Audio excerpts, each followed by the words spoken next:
आज हम एक ऐसी किताब की बात करने वाले हैं जो मतलब लगभग 2500 साल पुरानी है, लेकिन आज भी उतनी ही जरूरी है, शायद पहले से भी ज्यादा। बिल्कुल।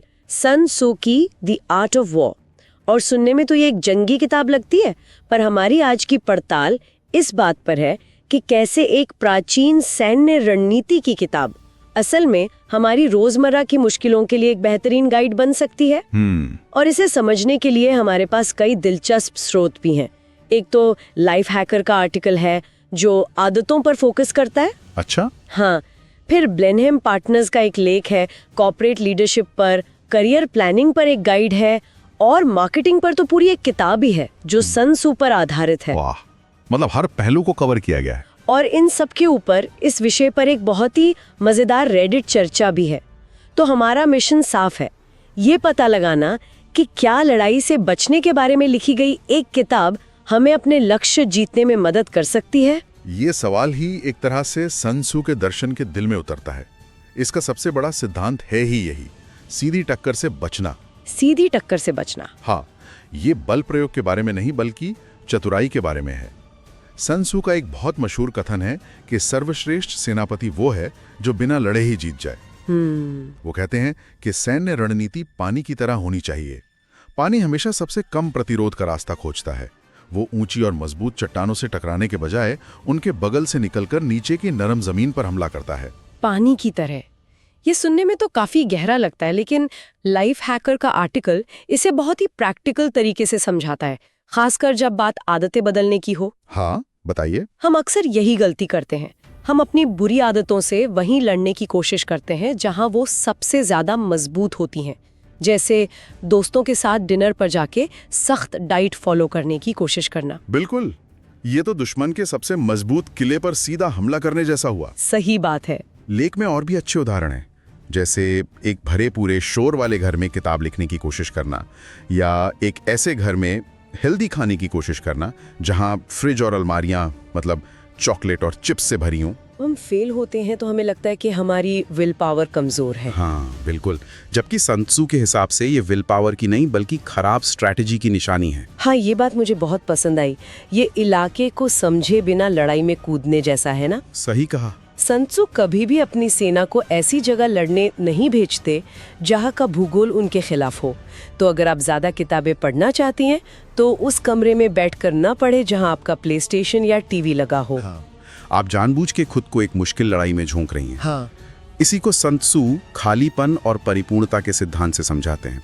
मतलब हमेशा अपनी परिपूर्णता यानी अपनी पूरी ताकत से दुश्मन के खालीपन यानी उसकी कमजोरी पर हमला करो। अच्छा, तो इसे आदतों पर कैसे लागू करेंगे? सोचिए, आपकी विल पावर सुबह के समय परिपूर्ण होती है सबसे ज्यादा। हाँ। और दिन ढलते ढलते खाली हो जाती है। हाँ, ये तो होता है। तो जो सबसे मुश्किल काम है जैसे एक्सरसाइज करना या कुछ लिखना, उसे सुबह करें, और शाम को जब आपकी विल पावर खाली हो तो खुद को प्रलोभनों से दूर रखें। ये लड़ाई जीतने के लिए सही समय और सही जगह चुनने जैसा है। ये तो शानदार नजरिया है। मतलब उन लड़ाइयों को लड़ो जिन्हें आप जीत सकते हैं, सबसे कम प्रतिरोध का रास्ता चुनो। बिल्कुल, और यही सिद्धांत जब बड़े पैमाने पर लागू होता है तो और भी दिलचस्प हो जाता है। ठीक है, आदतों और व्यक्तिगत लड़ाइयों के लिए तो मैं ये मान गई, लेकिन जब बात करोड़ों की कंपनियों और करियर की आती है तो क्या ये सिर्फ एक अच्छा लगने वाला मुहावरा बनकर नहीं रह जाता? क्या सच में ये सिद्धांत उस कॉर्पोरेट युद्ध के मैदान में काम करते हैं? बिल्कुल करते हैं, और हमारे स्रोत दिखाते हैं कि कैसे। जो करियर प्लानिंग गाइड है वो सन त्सू के सबसे मशहूर सिद्धांतों में से एक से शुरू होती है, अपने दुश्मन और खुद को जानो और तुम 100 लड़ाइयों में भी खतरे में नहीं होगे। हाँ, ये तो सुना है। मार्केटिंग की किताब इसी बात को कहती है, अपने बाजार को उतना ही जानो जितना तुम खुद को जानते हो। तो मतलब पहले खुद का आकलन करो। हाँ, करियर गाइड में इसे समझने के लिए द व्हील नाम का एक मॉडल दिया गया है। हाँ, इस व्हील का जिक्र था, लेकिन ये है क्या असल में? ये असल में आपके व्यक्तिगत युद्ध के मैदान का एक 360 डिग्री विश्लेषण है। इसके 8 हिस्से हैं जो आपको खुद को समझने में मदद करते हैं। आपकी रुचियां, आपके स्किल्स, आपके मूल्य, आपकी पर्सनालिटी। अच्छा, तो ये तो हुआ खुद को जानना। और साथ ही बाहर के इलाके को समझना, यानी बाजार में क्या अवसर हैं।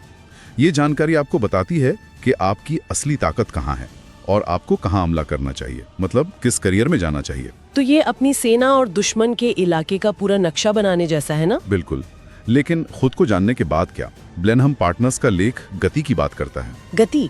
यानी स्पीड। हाँ, सन त्सू कहते हैं गति युद्ध का सार है, दुश्मन की तैयारी की कमी का फायदा उठाओ। और यहाँ पर नोकिया का उदाहरण एकदम सटीक बैठता है। हाँ, क्लासिक उदाहरण है।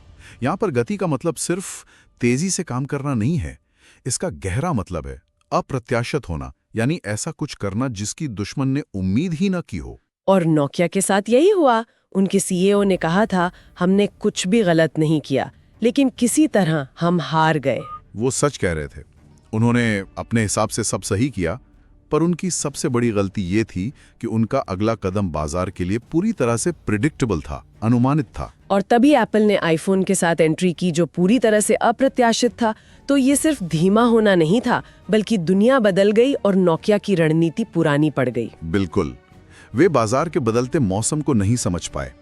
और ये हमें रेडिट चर्चा के एक बहुत ही दिलचस्प पॉइंट पर लाता है। अच्छा, वो क्या है? एक यूजर ने सन त्सू के आग से हमला करने के सिद्धांत की तुलना आईफोन जैसी नई तकनीक से की है। आग से हमला? हाँ, देखिए, आग बहुत विनाशकारी हो सकती है, लेकिन ये रोशनी और गर्मी भी देती है। सही बात। नई तकनीक भी पुराने बाजारों को तबाह कर देती है, लेकिन नए अवसर भी पैदा करती है। जो लोग नई तकनीक की शिकायत करते हैं, वो अक्सर उसकी ताकत का इस्तेमाल करने से चूक जाते हैं। एप्पल ने बाजार में आग लगा दी और नोकिया उसी में जल गया। लेकिन एक मिनट रुकिए, रेडिट पर कुछ लोग इस विचार से सहमत नहीं थे। एक यूजर ने लिखा कि जीवन कोई युद्ध नहीं है और हर चीज पर सैन्य सिद्धांत लागू करना मतलब थोड़ा ज्यादा हो जाता है। एक जायज सवाल है, क्या हम इन उपमाओं को बहुत ज्यादा खींच रहे हैं? ये एक बहुत जरूरी सवाल है और इसका जवाब हमें मार्केटिंग की किताब में मिलता है। वो किताब साफ करती है कि सन त्सू का दर्शन असल में युद्ध लड़ने के बारे में कम और युद्ध से बचने की रणनीति के बारे में ज्यादा है। युद्ध से बचना? जी हाँ, असली जीत लड़ाई शुरू होने से पहले ही अपनी स्थिति को इतना मजबूत कर लेने में है कि लड़ने की जरूरत ही ना पड़े। ये टकराव के बारे में नहीं, बल्कि कुशलता के बारे में है। तो मतलब सबसे कुशल तरीके से अपने लक्ष्य तक पहुंचना। मार्केटिंग की किताब में एक और सिद्धांत है, एक सुरक्षित स्थिति पर कब्जा करो। हाँ, वो बताते हैं कि बाजार में मैकडॉनल्ड्स जैसी महाशक्तियां होती हैं, फिर द्वितीयक शक्तियां होती हैं और फिर छोटी गुरिल्ला कंपनियां। सही। एक नई कंपनी के लिए मैकडॉनल्ड्स से सीधे बर्गर की कीमत पर लड़ना तो एक तरह से आत्महत्या करने जैसा होगा। सही कहा। यहीं पर स्टारबक्स का उदाहरण एकदम फिट बैठता है। जब स्टारबक्स आया तो उन्होंने कॉफी की कीमत पर लड़ाई नहीं की। नहीं, उन्होंने तो कॉफी को और महंगा कर दिया। बिल्कुल, उन्होंने एक ऐसा असुरक्षित मोर्चा खोजा जिस पर किसी का ध्यान नहीं था, प्रीमियम कॉफी का अनुभव। उन्होंने एक तीसरा स्थान बनाया, घर और ऑफिस के अलावा एक ऐसी जगह जहां लोग आकर बैठ सकें।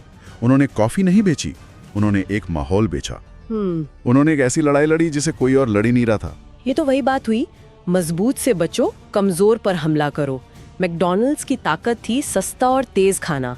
स्टारबक्स ने उस पर हमला नहीं किया, उन्होंने एक नया मैदान ही बना लिया। और ये सब एक और महत्वपूर्ण सिद्धांत से जुड़ता है, उद्देश्य का रखरखाव, यानी एक स्पष्ट इरादा और एक स्थिर लक्ष्य रखना। उद्देश्य का रखरखाव? किताब में वियतनाम युद्ध का उदाहरण दिया गया है। अमेरिकियों के पास युद्ध में होने के 22 अलग-अलग कारण थे, उनका उद्देश्य बार-बार बदलता रहा। अच्छा। वहीं दूसरी ओर उत्तरी वियतनामी सेना का सिर्फ एक बिल्कुल स्पष्ट उद्देश्य था, दक्षिण वियतनाम पर विजय। जब आपका लक्ष्य ही साफ न हो तो आपकी सारी रणनीति बिखर जाती है। एक सोची समझी रणनीति के बिना हम जीतने के लिए हमेशा संघर्ष करते रहेंगे। तो इन सब का क्या मतलब निकलता है? ऐसा लगता है कि सन त्सू की जो प्रतिभा है वो इस बात में है कि उनके सिद्धांत किसी एक समय और जगह से बंधे नहीं हैं। वे मानव स्वभाव और संघर्ष की गतिशीलता को समझते हैं, चाहे वो संघर्ष दो देशों के बीच युद्ध के मैदान पर हो या हमारे अपने दिमाग के अंदर एक बुरी आदत को लेकर हो। और ये सिर्फ जीतने के बारे में नहीं है, बल्कि कैसे जीतना है इसके बारे में है। क्या आप थक कर सब कुछ दांव पर लगाकर जीतना चाहते हैं, या फिर चतुराई से कम नुकसान के साथ? हाँ, ये बहुत बड़ा फर्क है। मार्केटिंग की किताब का सार यही है कि प्राचीन चीनी ज्ञान आपको ये सिखाता है कि युद्ध से कैसे बचें, न कि युद्ध कैसे लड़ें। ये सबसे कुशल तरीके से अपने लक्ष्यों को हासिल करने की कला है। और समापन में एक आखिरी विचार पर बात करते हैं। रेडिट चर्चा में ये बात सामने आई कि सन त्सू का दर्शन काफी हद तक ताओवाद से प्रभावित है। अच्छा, ताओवाद से? हाँ, और ताओवाद प्रवाह के साथ जाने और चीजों को जबरदस्ती करने की कोशिश न करने पर जोर देता है। ये पानी की तरह बनने की बात करता है। वापस पानी वाले उदाहरण पर आ गए। बिल्कुल। तो यहाँ हमारे सुनने वालों के लिए सोचने के लिए एक बात है, हम अपने लक्ष्यों को पाने के लिए कितनी बार लड़ने, धक्का देने और बल का उपयोग करने की कोशिश करते हैं। हम कहते हैं हमें इस प्रोजेक्ट से लड़ना है या मुझे इस आदत से लड़ना है। हाँ, हमारी भाषा ही टकराव वाली है। सही कहा।